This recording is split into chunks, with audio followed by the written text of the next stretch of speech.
work, but he had showed me pictures of this car before, and so I was like so excited to see it. It's badass. Yeah. And then as I was going back in around the back way, he was leaving, and so of course he had to show off. And of course. so he did a burnout and squealed his tires for me. And I think we know it gets Cena going.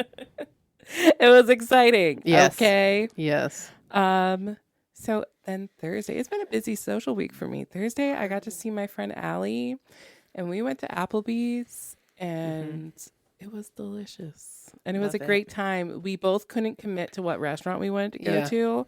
So we decided we were meeting in Best Buy parking lot, flipping a coin. And I was like, Allie, I have to explain this before I get here, but I've been trying to decide how to decide what side of the coin is for each restaurant. And I'm like, so I think heads and tails, that's side A or B, A being the first, and the first generally means like heads. I'm like, so Applebee's is heads and B-dubs is tails, because B-dubs is the B side and the A for Applebee's and B for B-dubs.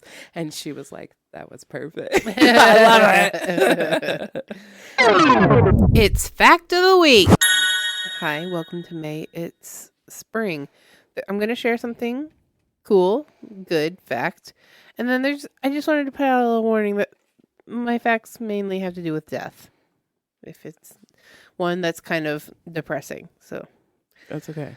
So here we go. May 4th. May the 4th be with you.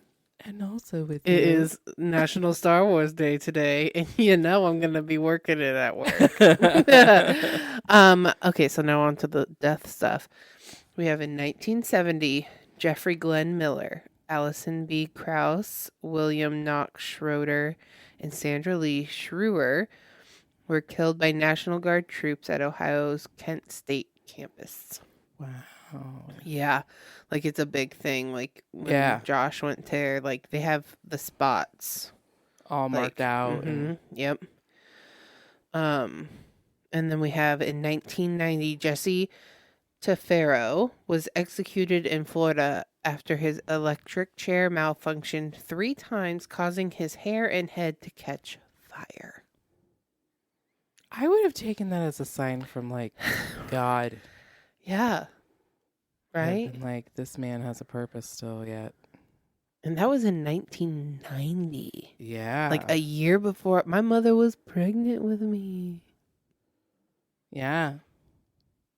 I believe that was 32 years ago. Yeah. I am not Oh, that was. Yeah, because 1990. Yeah, I'm dumb. Don't worry. You're not dumb. And then we have this week's banger of the week from 1974 by Grand Funk, The Locomotion, baby. That always makes me think of weddings. Do the locomotion. Same. It's a song that would be at a wedding. Yeah, I agree. I just lost my place. But that was all my facts. You're done. You're done. So this week, with it being the beginning of May, and first and foremost, I'm going to throw out a happy birthday to our beautiful Emily. We're recording on Emily's birthday. Yes, we are. And she's in baby countdown this month. Dude, and can't wait. Yeah. So happy birthday, Emily. But, okay, since Emily's birthday, the thing we've always and all been excited about is, so May 1st is known as, like May Day or Beltane. Technically, it's the first Monday of May. I know. Well, Beltane is today. Today, the first. Yes, ma'am. So Nicole and I decided this week we're going to talk about May Day and some, pagan history with Beltane. May Day is the first Monday of May. It is an ancient festival marking the first day of summer and a current traditional spring holiday in many European cultures. Dances, singing, and cake are usually part of the festivities. The best-known modern May Day traditions observed both in Europe and North America include dancing around the maypole and crowning the Queen of May, fading in popularity popularity since the late 20th century is the tradition of giving of May baskets, which are small baskets of sweets or flowers, usually left anonymously on neighbors' doorsteps. I wanted to do that, but I was like, I have so many things to do. Like, I was going to weave my own little baskets with, like, paper. Yeah, that can happen when we're retired. Yeah, true that, girl. In the late 20th century, many neo-pagans began reconstructing some of the older pagan festivals and combining them with more recently developed European secular and Catholic traditions, celebrating May Day as a pagan religious festival. The earliest known May celebrations appeared with the Floralia Festival of Flora, the Roman goddess of flowers, held from the 27th of April to the 3rd of May during the Roman Republic era, and the Mauma Festival, a festival celebrating Dionysus and Aphrodite, held every 3 years during the month of May. The Floralia opened with theatrical performances. In the Floralia, Ovid says that hares and goats were released as part of the festivities. Perseus writes that crowds were pelted with vetches, beans, and lupins. A ritual called the Florifertum was performed on either the 27th of April or the 3rd of May, during which a bundle of wheat ears were carried into a shrine. Though it is not clear if this devotion was made to Flora or Ceres. Ceres. Ceres.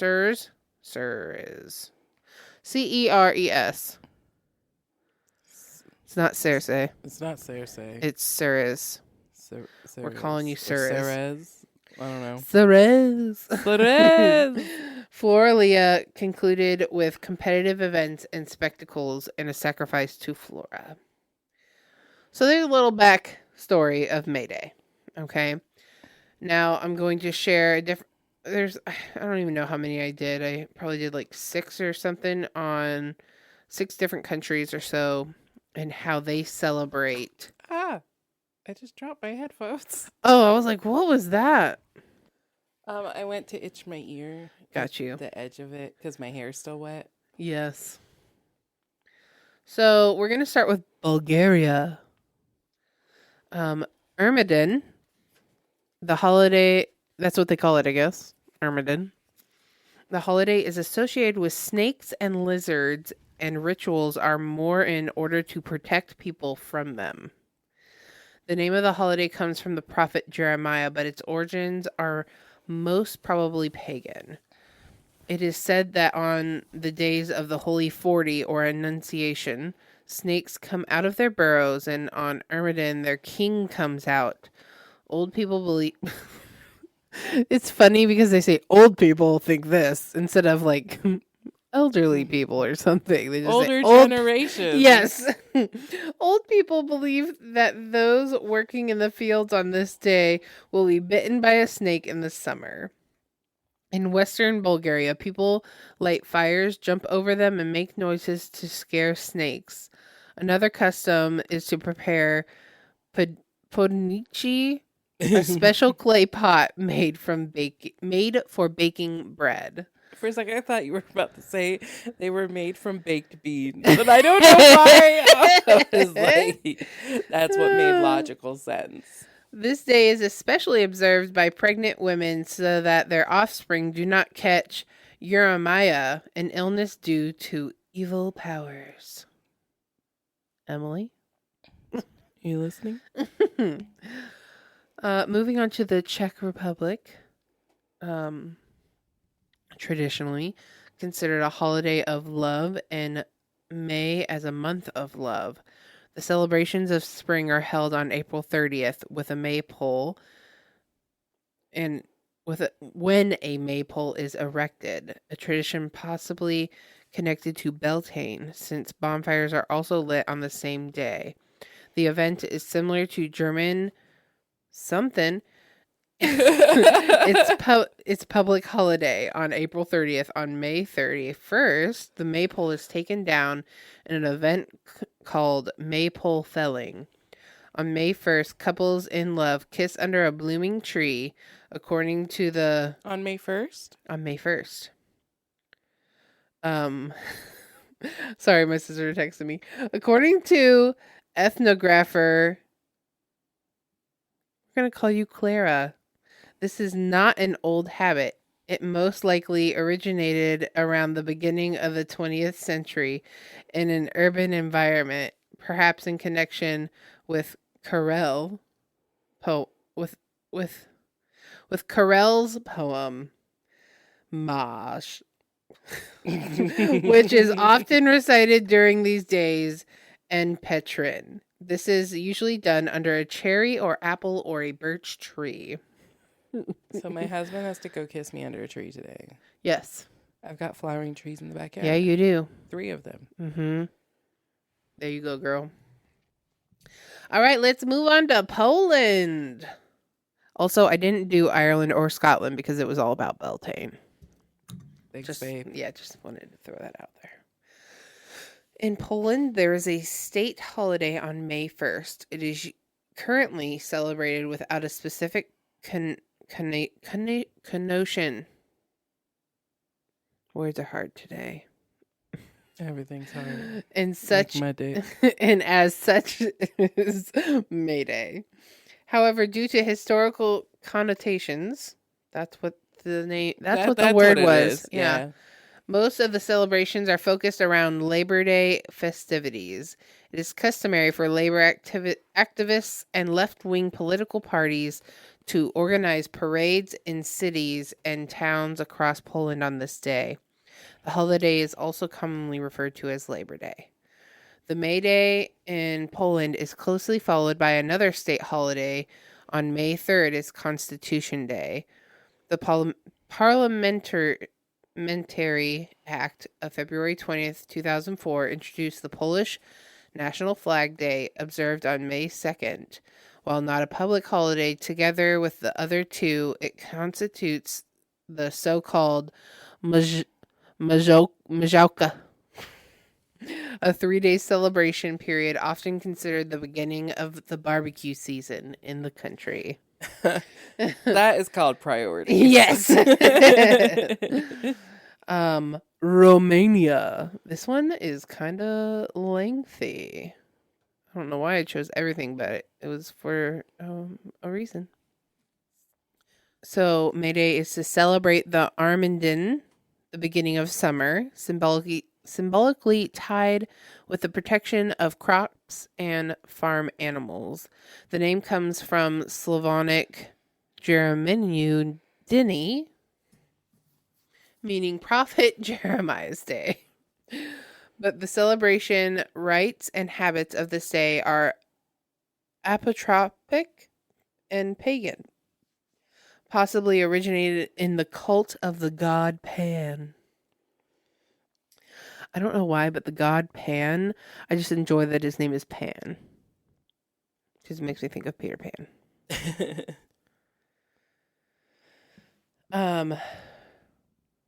The day is also called Ziwa Pelnuelu, Mugwort Day. Mugwort yeah. Day. Or Drunkard's Day, and is celebrated to ensure good wine in autumn and for people and farm animals alike, good health and protection from the elements of nature, like storms, hail, illness, pests. People would have parties in natural surroundings with fiddlers for those who could afford it. Then it is customary to roast and eat lamb along with new mutton cheese and to drink mugwort flavored wine or just red wine to refresh the blood and get protection from diseases. On the way back, the men wear lilac or mugwort flowers on their hats. Nice. Yeah. I still have more about it. Other rites include, in some areas of the country, people washing their faces with the morning dew for good health, and adorning the gates for good luck and abundance with green branches or with birch